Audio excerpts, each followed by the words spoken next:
Most people think they are respected. They believe that the way others treat them is normal, that everything is fine. But the truth is, most people around you don't actually respect you as much as you think. And it's not obvious. It doesn't happen in a dramatic way.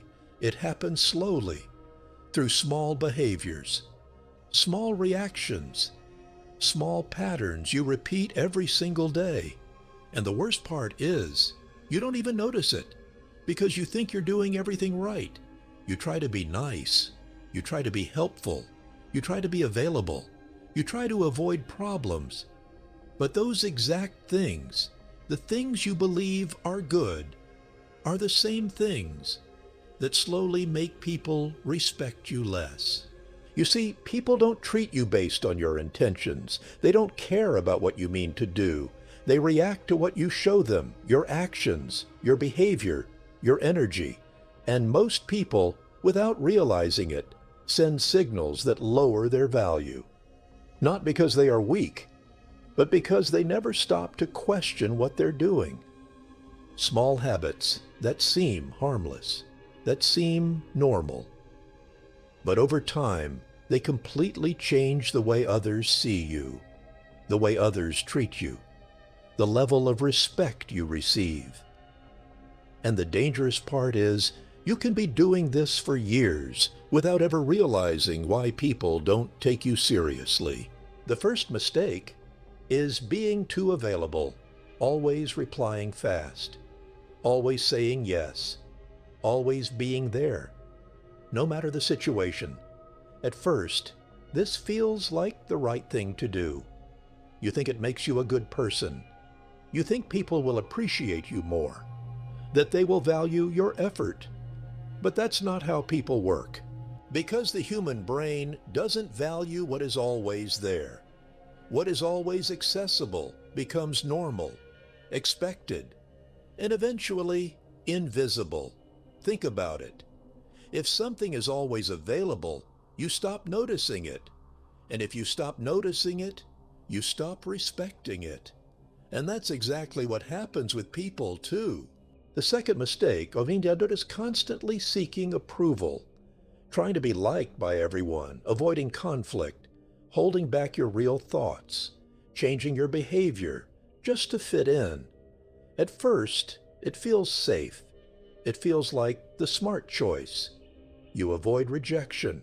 You avoid tension. But at the same time, you lose something much more important. Because every time you seek approval, you send a message that says, I need you to accept me. And the moment you do that, you give power away.